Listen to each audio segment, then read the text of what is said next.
Estamos rodeados de asombrosas obras de ingeniería. Hitos extraordinarios que han ido superando los límites de lo posible. Sin ingeniería no existiría el mundo moderno. Ciudades gigantescas.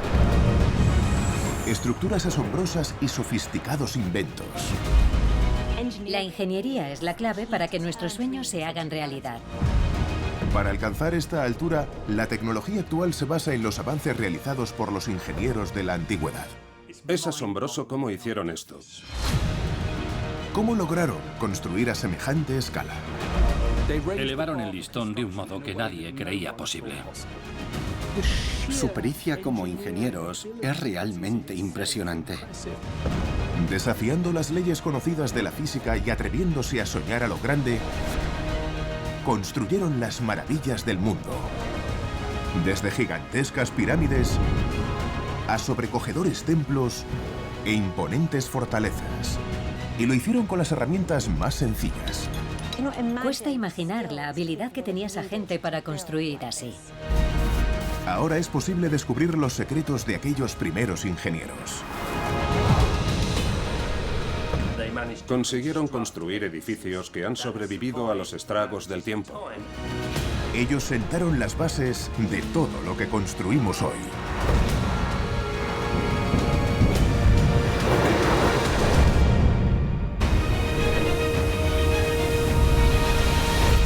Ingeniería antigua. Secretos de Notre Dame.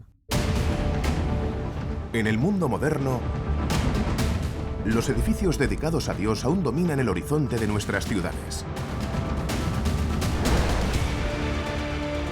Fueron construidos sin reparar en gastos por todas las religiones importantes a lo largo de todo el planeta.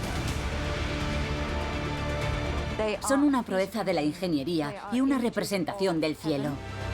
Impresionantes mezquitas, templos,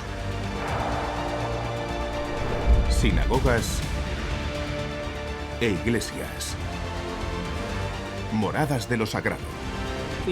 Las diseñaron para provocar asombro y admiración. Su construcción fue posible gracias a los avances que se habían hecho hasta entonces. Los ingenieros que las construyeron se basaron en las habilidades y en los conocimientos acumulados durante miles de años. Lecciones aprendidas con esfuerzo. Los ingenieros antiguos se enfrentaron a derrumbes, terremotos, incendios y guerras para crear asombrosos edificios religiosos para honrar a sus dioses. Construir para Dios alcanzó su punto álgido en la Edad Media, cuando emergió un nuevo movimiento de ingeniería que cambiaría las reglas para siempre.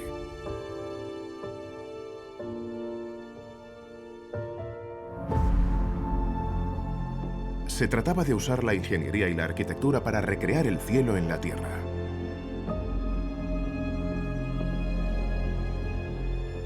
Y con ese fin, se construyeron algunos de los edificios más hermosos y espectaculares jamás vistos. Las catedrales góticas. No solo son los edificios más espectaculares de su época, sino también de todos los tiempos. Son símbolos de nuestra civilización, de los logros humanos. Y no hemos vuelto a ver nada parecido. Tardaron siglos en construirlas. Alcanzaron alturas vertiginosas. Sus muros intrincados tienen techos de piedra sólida esculpidos como una tela de araña y enormes vidrieras que parecen flotar en el aire. Cuando la gente entraba se quedaba con la boca abierta al mirar hacia el techo. Tus talones se alzan del suelo y sientes que te elevas al cielo. Te evades del mundo cotidiano y entras en contacto con lo divino. La construcción de catedrales góticas en Europa fue una de las mayores hazañas humanas. Hubo una revolución en el diseño de la ingeniería para crear este estilo arquitectónico tan característico. Estos edificios se han convertido en símbolos imperecederos de su era. Las catedrales góticas son una de las proezas de la ingeniería de todos los tiempos. Una de las más emblemáticas es Notre Dame. Construida en el corazón del París medieval, para muchos es uno de los grandes triunfos del arte gótico.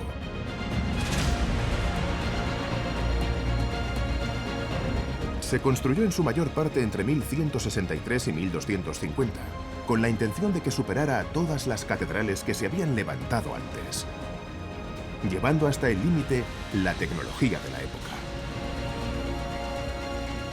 Corrieron grandes riesgos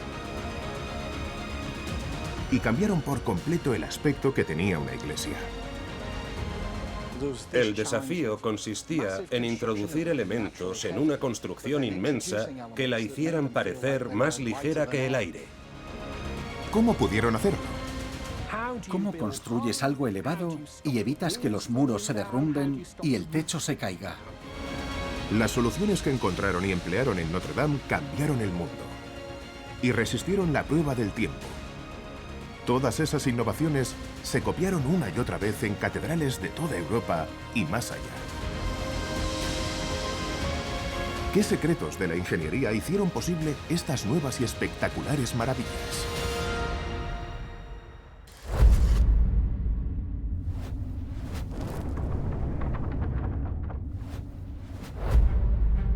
Para crear el arte gótico, los arquitectos medievales necesitaron reescribir las normas y desafiar los principios de la ingeniería establecidos en las iglesias anteriores. Aquellas sencillas estructuras tenían sus raíces en un edificio del mundo precristiano, la Basílica Romana. En su origen, la basílica no era un edificio religioso en absoluto. Era un tribunal. La basílica era un edificio de forma rectangular, con una nave central y dos o más naves laterales. Un techo alto abovedado con una media cúpula y un tribunal elevado para los tribunos romanos. Muchas de las características que se encontrarían en las catedrales e iglesias posteriores. En esencia, la catedral gótica viene de la basílica romana. Luego añadieron transeptos y torres y fue evolucionando a lo largo de los siguientes siglos. Las basílicas, como las catedrales que surgieron después, generalmente se construían en el centro de un pueblo o de una ciudad y eran edificios prestigiosos. Lo que ocurre es que la iglesia se apodera de estas basílicas y la forma que tenían las basílicas se reproduce una y otra vez en las primeras iglesias.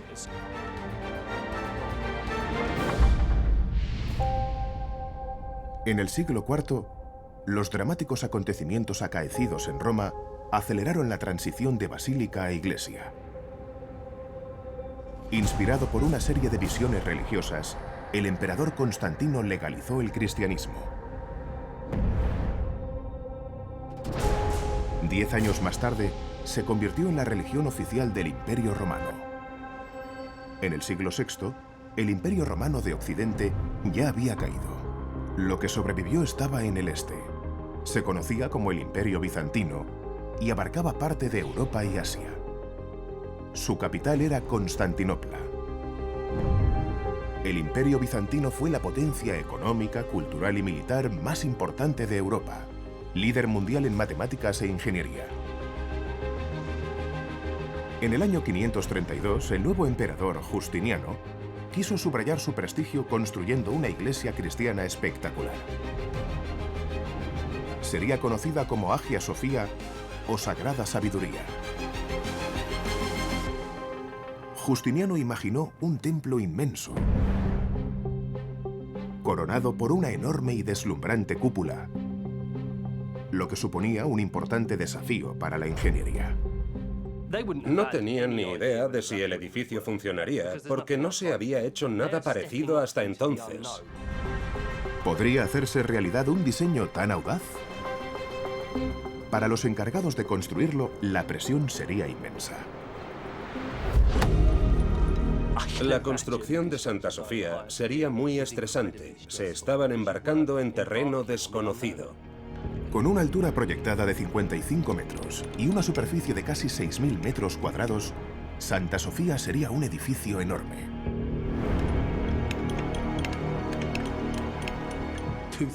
Al aumentar la altura de un edificio pasan dos cosas. Una de ellas es que lo expones a una fuerza del viento mayor. Y la otra es que el edificio mismo pesa más y aumenta la carga sobre los cimientos. Los trabajadores tendrían que excavar profundos cimientos en el lecho de roca, con herramientas bastante limitadas. En la actualidad, para hacer los cimientos, se utilizan excavadoras mecánicas. Y estos se refuerzan con hormigón. En 2014, los cimientos del Wilshire Grand Center en Los Ángeles se construyeron de un modo sorprendente. Colocaron un solo bloque descomunal de cemento, lo bastante robusto como para estabilizar el edificio durante un terremoto.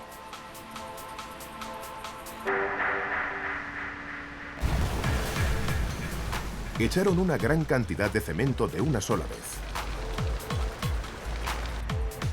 Los ingenieros planificaron 2.000 camionadas de cemento vertiéndose de forma continua durante 20 horas. En aquel momento, batieron el récord mundial del mayor vertido ininterrumpido. Una vez acabados, los cimientos tenían 5 metros de profundidad y pesaban más de 38 millones de kilos. Sostienen un edificio de 330 metros de altura, el más alto de Los Ángeles, con un complejo de oficinas, un hotel y restaurantes.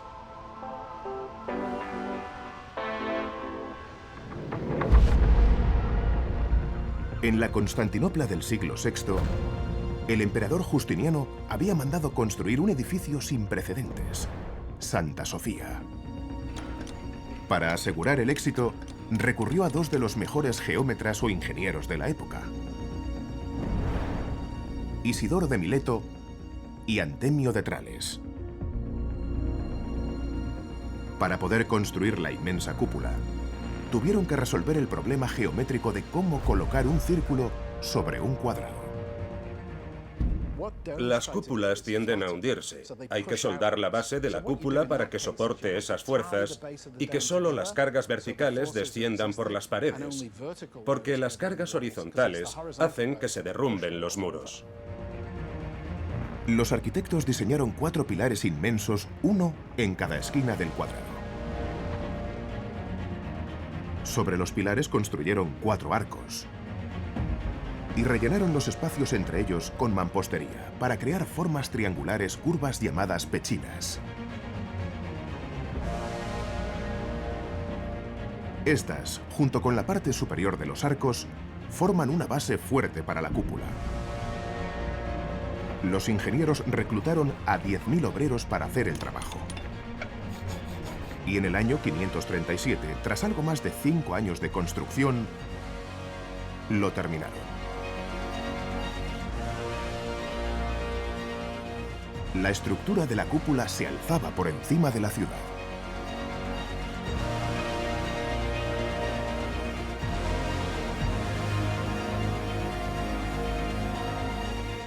Desde dentro, la cúpula parece flotar sobre un círculo de ventanas que dejan entrar un torrente de luz que ilumina la nave. En aquel momento, era el espacio interior más grande del mundo y el edificio más complejo que se había construido hasta la fecha. En un alarde de ingenio, Isidoro y Antemio habían resuelto el problema de la cúpula.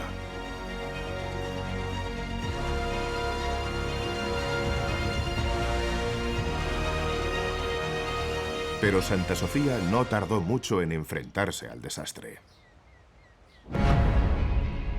A pesar de que Justiniano tenía la mejor tecnología disponible de la época, estaba a merced de los dioses del mundo natural. En el año 558, un fuerte terremoto sacudió Constantinopla.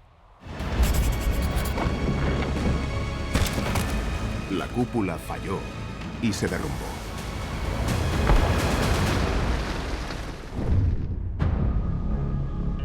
Pronto la reconstruyeron y la hicieron más alta y más sólida. A lo largo de los siglos, los terremotos han causado daños en Santa Sofía. Pero esta magnífica estructura aún sigue siendo un hito en la historia de la ingeniería. Demuestra la solidez de los principios que aplicaron. Y a pesar de los terremotos y de las guerras, sigue ahí.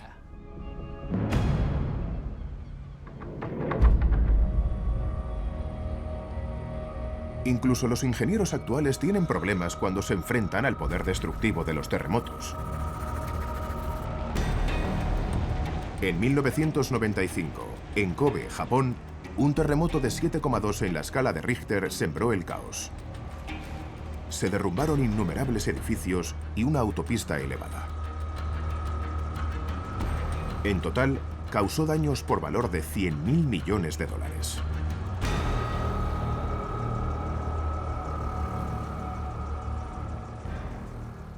Lo que hemos aprendido de los terremotos recientes, como el de Kobe, es que cada uno de ellos es diferente y deja su propia huella, por decirlo así. Con cada terremoto los ingenieros aprenden algo que aplican en el siguiente edificio. La mayoría de los edificios se diseñan para sostener una carga vertical que fluya hacia abajo a través de los muros, pero no una carga horizontal que presione hacia los lados. Y en los terremotos, a menudo, son las fuerzas horizontales las que provocan daños. Cuando un terremoto sacude una estructura, esta va a temblar en un movimiento lateral. Y esas fuerzas también pueden sacudir un edificio arriba y abajo, además de hacia los lados. Y por eso es tan caótico e intenso. Ese cambio de dirección es lo que provoca las fuerzas y tensiones en el edificio y hace que las cosas se rompan. Una solución de alta tecnología es proteger el edificio con un aislamiento de base, construyendo plataformas enormes y flexibles de acero y caucho, o fosos de rodamiento de bolas y muelles. Cuando se produce un terremoto, los aisladores vibran, pero el edificio debería permanecer estable. Hace 2500 años, los ingenieros chinos desarrollaron algo similar. Diseñaron un sistema de soporte llamado Dugong, que puede incluso superar los temblores actuales. El Dugong es una obra maestra del ensamblado. Se trata de una serie de vigas entrelazadas y cada una cortada con medidas precisas. Cuando se comprime bajo un tejado pesado, este sistema es resistente y a la vez muy flexible. Ninguna de las piezas está fija o pegada. Y las columnas de apoyo también son independientes, por lo que el edificio se mueve con el terremoto. Y funciona. Muchos edificios chinos antiguos han sobrevivido a numerosos terremotos. Este principio apuntala otra tecnología moderna a prueba de seísmos. Si se pone un amortiguador en el interior del edificio, el terremoto empuja en una dirección, el amortiguador se mueve en la otra y contrarresta las fuerzas. Taipei 101 tiene un sistema amortiguador que incluye un pesado péndulo de 660 toneladas. Está formado por 41 capas de planchas de acero sujetas por 8 cables de acero. Abajo están los 16 amortiguadores hidráulicos viscosos, 8 inclinados y 8 nivelados. El péndulo se mueve para contrarrestar los vientos fuertes y los terremotos y reduce la vibración del edificio en un 40%. Si lo piensas, es impresionante que una práctica tan sencilla de la física proteja un edificio, pero es muy eficaz.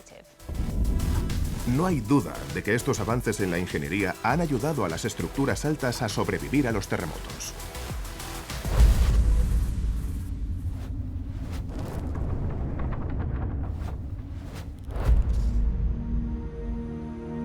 En la Francia medieval, estaba a punto de ocurrir un movimiento sísmico de otro tipo. Esta vez no fue un terremoto lo que suponía una amenaza para las iglesias tradicionales, sino la ambición de una nueva generación de ingenieros. Y el abad Suger fue un personaje decisivo, íntimo del rey de Francia y del Papa.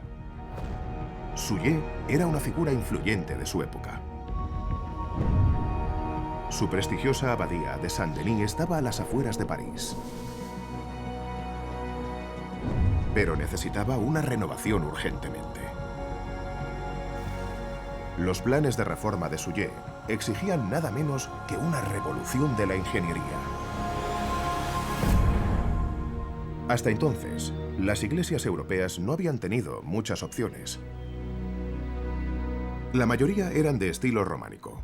Edificios voluminosos y sólidos con pesados tejados sostenidos por gruesos muros. Y ventanas pequeñas que apenas iluminaban los estrechos interiores. Soullé creía que una nueva forma de ingeniería podía hacer posible un nuevo estilo de iglesia. Su principal objetivo era que su abadía recibiera más luz del cielo. Cristo y Dios también eran percibidos como luz, la luz del mundo. Por eso, cuanta más luz entrara en tu iglesia, más cerca estaría el hombre de Dios. La luz ayudaría a percibir el cielo en la tierra, inspirando un mayor fervor en los feligreses. Pero, ¿qué avances de la ingeniería necesitaba Soullé para conseguirlo? No sería fácil.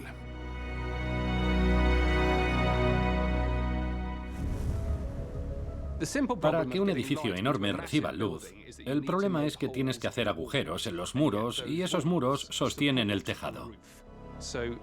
Y para poner ventanas en los muros, tienes que estar seguro de que esos muros no son de carga. Soullé necesitaba un nuevo enfoque en la construcción. De ese modo, se dio inicio a lo que se llamaría arquitectura gótica. En Saint-Denis, las obras comenzaron alrededor del año 1135. La primera innovación técnica fue el uso del arco ojival. En esa época, la mayoría de las iglesias tenían arcos redondos convencionales. El peso del techo se distribuía hacia los lados. Y había pesados muros para resistir la presión. Pero para conseguir su objetivo, Soullé necesitaba muros altos y delgados con grandes ventanales. El arco ojival distribuye el peso hacia abajo, no hacia los lados, por lo que los muros pesados ya no serían necesarios. La segunda innovación ayudó a reducir aún más la carga. Los techos de bóveda de crucería funcionan como un esqueleto de piedra. Son fuertes nervaduras de apoyo con una capa de piedra más delgada rellenando el espacio entre ellas. La estrechez de esas nervaduras permite transferir más peso desde arriba y lo lleva directo hacia abajo en lugar de presionar las paredes. La bóveda de crucería fue algo revolucionario. El exceso de tensión lo dirigía hacia abajo. Todo podía elevarse y extenderse hacia afuera y la tensión se dirigía hacia abajo sin que colapsara. De ese modo, la bóveda parecía mucho más ligera. Esas delgadas nervaduras que suben hacia el techo y se extienden en preciosas curvas. Casi parecen las ramas de un árbol. Es muy delicado y, sin embargo, soportan un peso inmenso. Pero incluso con una carga reducida, las paredes recibían algo de presión. Así que Soullé y su arquitecto utilizaron el elemento que ahora define la arquitectura gótica: el arbotante. Los arbotantes son como el paradigma del arte gótico. Crean una especie de esqueleto estructural en el exterior que sustenta la estructura ligera y diáfana en el interior. Los pilares o contrafuertes en el exterior del edificio se conectan usando vigas inclinadas. Estas redirigen las fuerzas horizontales hacia el suelo. El peso que presionaba las paredes lo absorben los contrafuertes y lo dirigen hacia abajo en el exterior. Los arbotantes son estrechos y están separados del edificio para no bloquear la luz. Con paredes más finas, fue posible construir grandes vidrieras a una escala monumental. Y como quería el abad Soullé, permitían que entrara un torrente de luz. El vínculo entre la luz y la divinidad es una idea muy antigua. Los arquitectos góticos fueron los primeros que consiguieron introducir ese concepto en la construcción de edificios inmensos de manera coherente. La renovación de la abadía de Saint-Denis finalizó en 1144 y fue un triunfo de la ingeniería. Por primera vez, en ella se encontraban los tres elementos que definen el gótico: el arco apuntado u ojival, la bóveda de crucería y los arbotantes.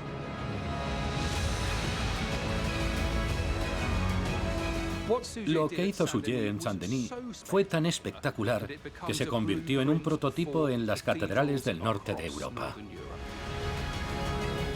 El resultado de las innovaciones en Saint-Denis fue espectacular. Una ligereza que desafiaba la gravedad, techos imponentes, un delicado castillo de naipes impregnado de luz.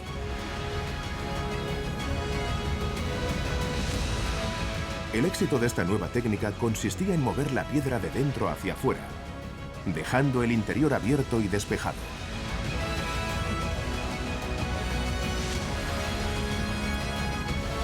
Una lección que los ingenieros actuales no han olvidado. 800 años después de Saint-Denis, un nuevo edificio en París volvería a poner al mundo patas arriba una vez más. El Centro Pompidou, abierto en 1977, es el primer ejemplo de un edificio moderno al revés. Todos los sistemas de fontanería, electricidad y aire acondicionado se ubicaron en el exterior de la estructura en brillantes colores. Igual que en Saint-Denis, la idea era contar con más espacio en el interior, impulsando una nueva forma de construcción.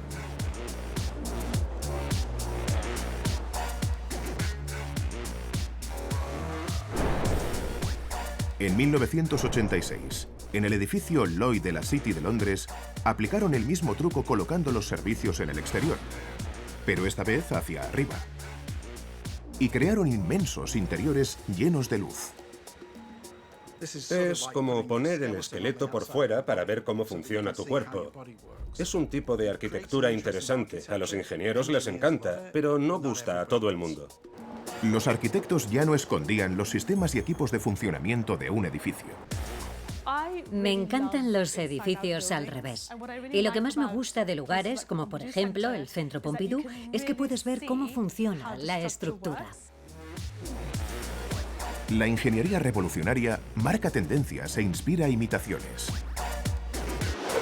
Y en la Europa del siglo XII, sin duda, eso es lo que pasó con Saint-Denis.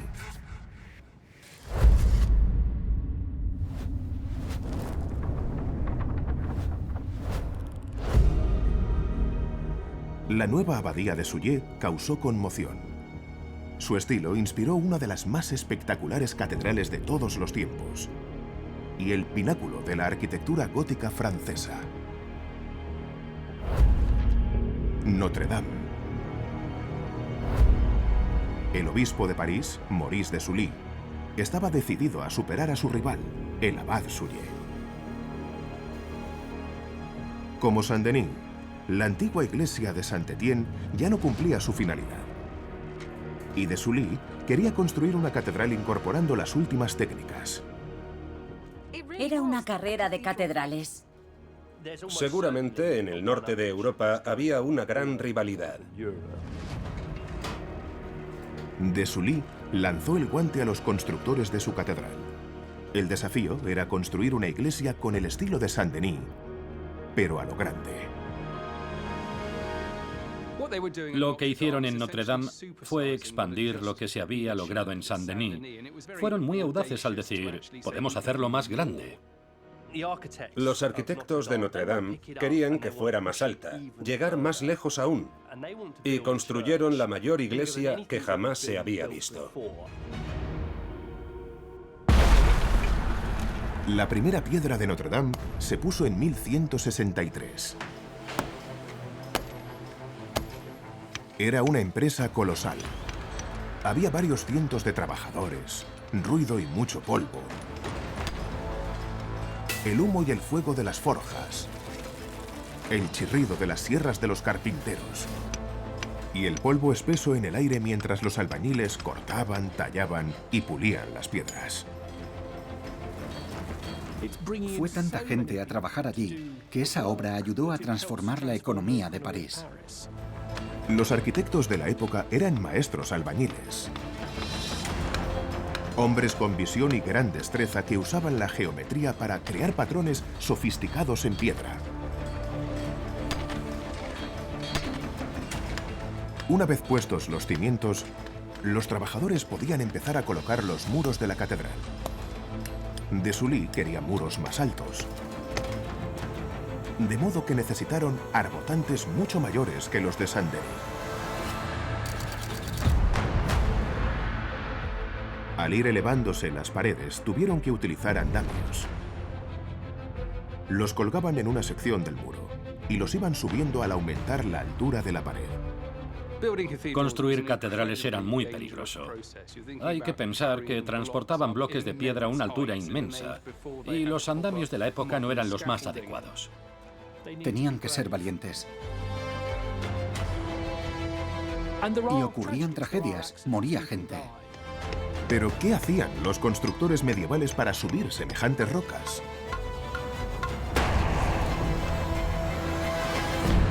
En la actualidad, las grúas dominan los paisajes urbanos.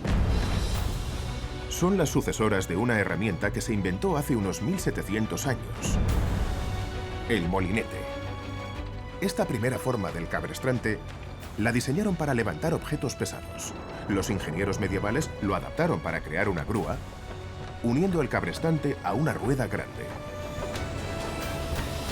Como una rueda de hámster gigante, una persona en su interior la hacía girar para elevar pesadas cargas de piedra. Se colocaba en lo alto del edificio y la usaban para subir todo lo necesario para construir el tejado y la bóveda. La bóveda era muy importante porque era lo que más se admiraba. Ese era el principal propósito de las catedrales góticas, que los ojos se elevaran al cielo.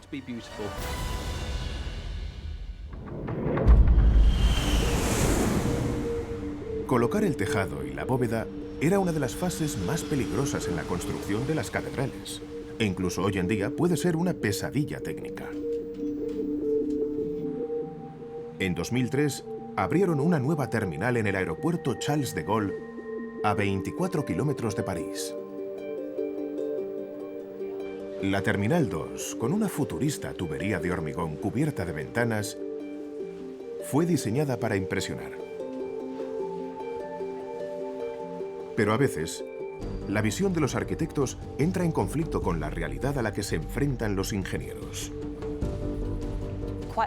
A menudo existe una confrontación entre diseño y funcionalidad, y como ingenieros es obvio que nos enseñan a tener un enfoque más pragmático.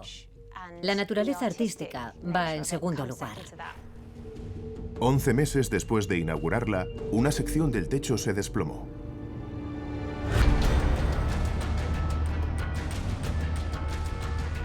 Murieron 5 personas y hubo varios heridos.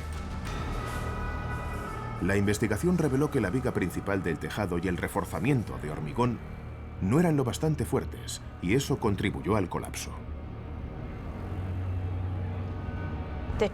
El trágico derrumbe que se produjo en el aeropuerto Charles de Gaulle demuestra lo vital que es para los ingenieros poder plasmar la visión de los arquitectos en condiciones de seguridad.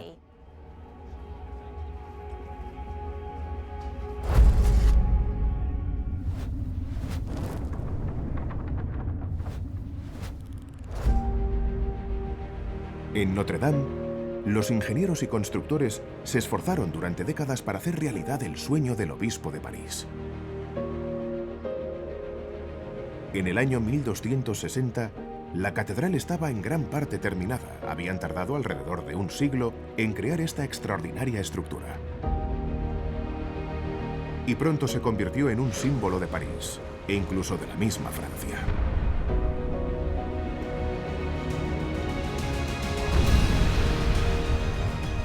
Notre Dame es una de las primeras catedrales góticas monumentales que luego predominaron en Europa. Demostraba que la idea que se exploró en Saint-Denis podía aplicarse de forma generalizada. Esa es la verdadera hazaña de ingeniería de las catedrales góticas. Llevar el estilo y la tecnología lo más lejos posible.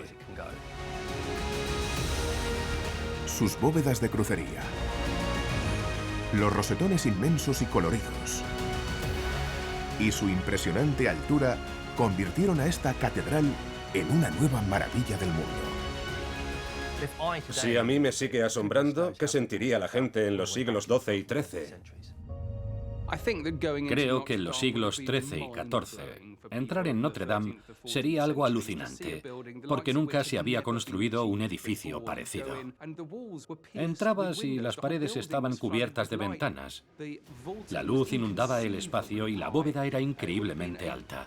Supongo que debía ser una experiencia intensa y memorable. El exterior era igual de impresionante, en parte gracias a sus espectaculares arbotantes. Nunca se había construido a esa escala, pero eso se convertiría en una característica de las catedrales en el apogeo del arte gótico.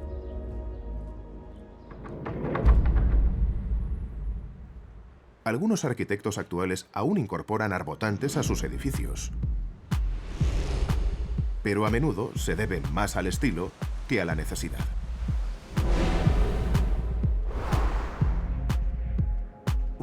Con la llegada del acero y el hormigón reforzado en el siglo XIX, somos capaces de controlar las fuerzas de la tensión, pero en las catedrales góticas no tenían esa opción. En la actualidad, los ingenieros tienen acceso a materiales que pueden estirarse o resistir la tensión, de un modo que sus antepasados medievales no podían ni soñar. Gracias a la fuerza y maleabilidad del hormigón y el acero, ahora los edificios se elevan hacia el cielo sin ninguna estructura de soporte adicional. Materiales como el acero, que puede tener una alta resistencia, nos permiten tener más libertad a la hora de diseñar un edificio. Y los seres humanos tendemos a construir cada vez más alto.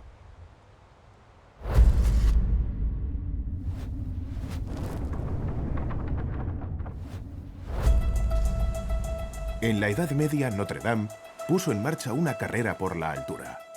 Y con 69 metros, sin duda, era impresionante.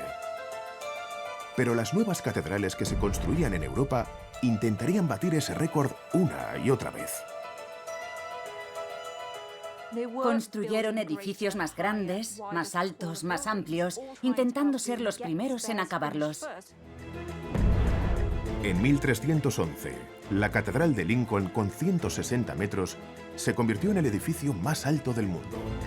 Fue el primero que superó la altura de la Gran Pirámide de Giza y ostentó ese récord durante 238 años, hasta que su torre se derrumbó.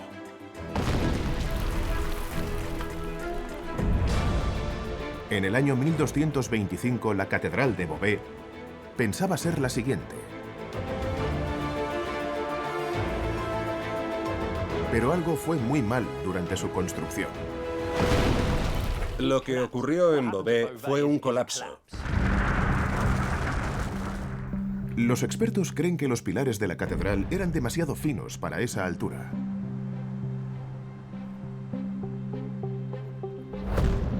Con el tiempo, el peso de un edificio puede provocar que el mortero se agriete, lo que a su vez podría mover los arcos y las columnas, y tarde o temprano derrumbarse.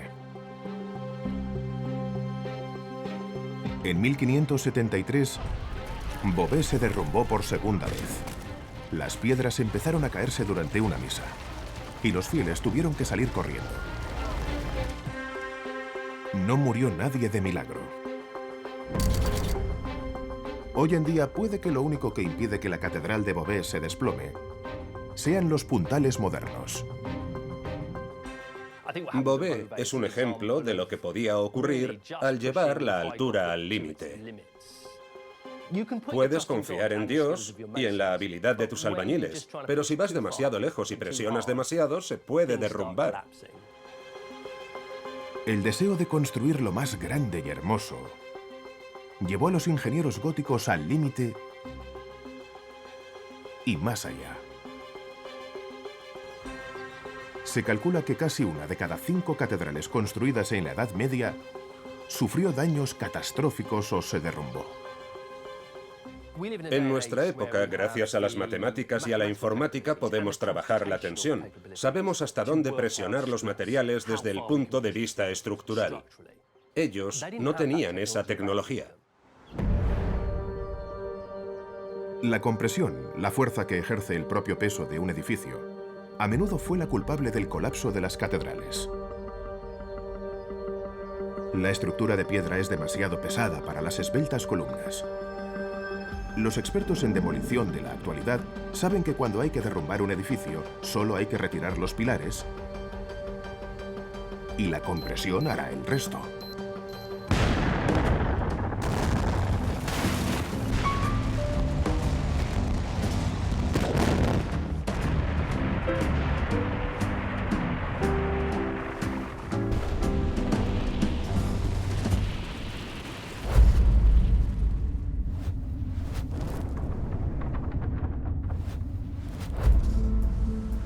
A pesar de que hubo muchos derrumbamientos, a día de hoy, decenas de catedrales góticas aún siguen en pie en toda Europa. Son edificios emblemáticos que a menudo han sido testigo de grandes momentos de la historia. En Notre Dame se han celebrado coronaciones, canonizaciones, funerales y matrimonios notables. Ha acogido a importantes visitantes, algunos bienvenidos y otros no. A veces, ser un icono llama la atención de quien no deseas. En la Revolución Francesa de 1789, atacaron Notre Dame por ser un símbolo del antiguo régimen. Destruyeron estatuas, rompieron ventanas y fundieron sus sólidas campanas de bronce para hacer cañones. Pero la catedral se mantuvo firme a través de los siglos, hasta 2019.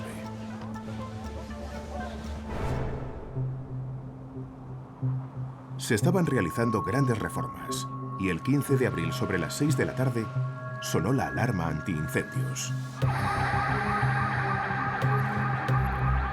Los guardas no pudieron encontrar las llamas. Parece que buscaron en la zona equivocada. Y cuando descubrieron su error, era demasiado tarde.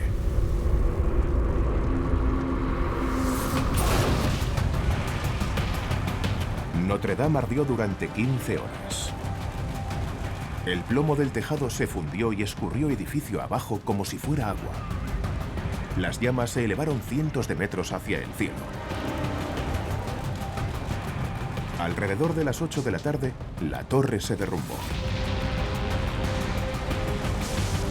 400 bomberos intentaron controlar el incendio, pero expertos ingenieros estructurales les aconsejaron que no intentaran apagar las llamas desde el aire, porque el peso del agua al caer provocaría el derrumbe. De modo que arriesgaron sus vidas luchando contra el fuego desde dentro de la estructura, soportando temperaturas brutales y el riesgo de caída de mampostería. El incendio continuó a lo largo de toda la noche.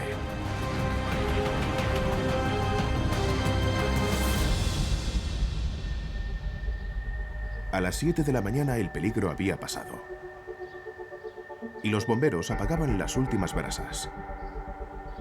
El tejado y la bóveda habían desaparecido y el interior estaba en ruinas.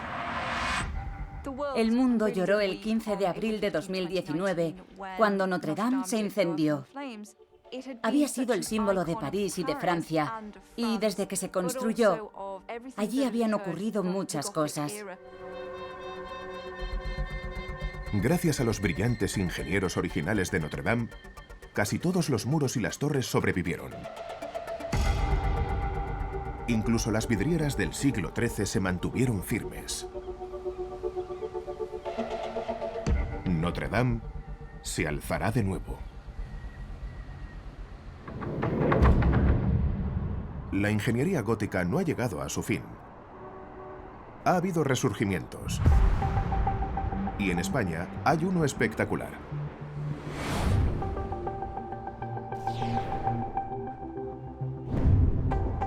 La Sagrada Familia en Barcelona está llevando el arte gótico en una dirección totalmente nueva.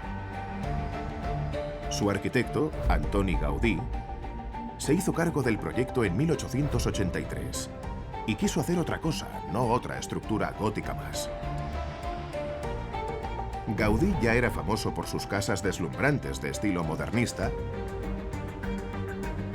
como la Casa Calvet y el Palacio Güell. Pero con este proyecto pretendía superar incluso las grandes proezas de la ingeniería gótica.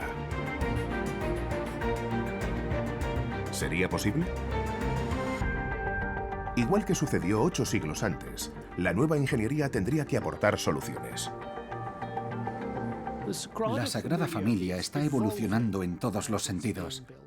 Refleja la historia en curso de la construcción de catedrales. Para complicar más las cosas, Gaudí quería una estructura sin ángulos rectos, incluso sin líneas rectas. Y esto era una novedad absoluta. Es la obra de un arquitecto visionario que busca expresar no solo las prácticas arquitectónicas, sino también sus propios valores espirituales y sus ideas teológicas. Gaudí utilizaba maquetas tridimensionales en su trabajo y para la Sagrada Familia construyó una serie de modelos colgando cabeza abajo. Quería una estructura como la de las catedrales góticas, la compresión de la estructura. Las maquetas le permitían analizar cómo distribuir las fuerzas en el edificio. De ese modo podía crear una estructura solo de compresión, en la que las fuerzas se dirigieran hacia abajo, no hacia los lados, y evitar así la necesidad de reforzarla.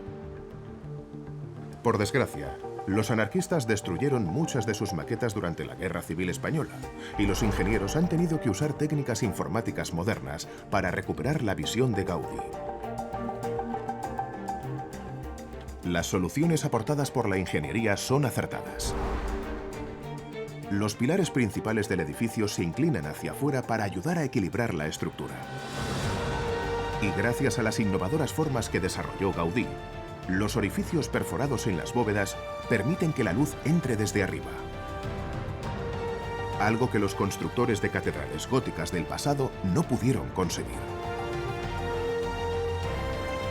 Ingeniosas columnas de doble giro permiten que la estructura se eleve más alto que ningún otro edificio religioso de Europa. Unos 172 metros. Gaudí murió en 1926, antes de que su catedral estuviera terminada. La Sagrada Familia es la prueba de que los ingenieros pueden llevar el proyecto gótico mucho más allá.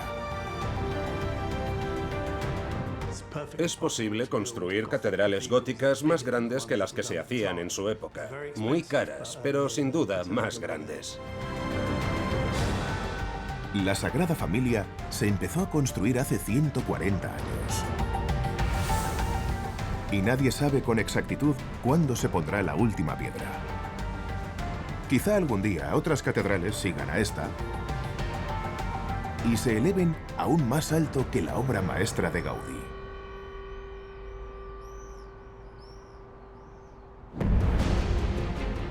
Los seres humanos hemos creado espacios sagrados desde el amanecer de la historia.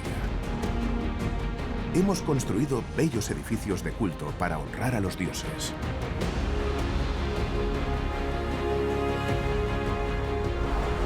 Y las grandes catedrales góticas son templos de luz que se elevan hacia el cielo. Magníficas construcciones que aún nos sobrecogen hoy. Monumentos que dan fe de la habilidad e imaginación de los ingenieros antiguos.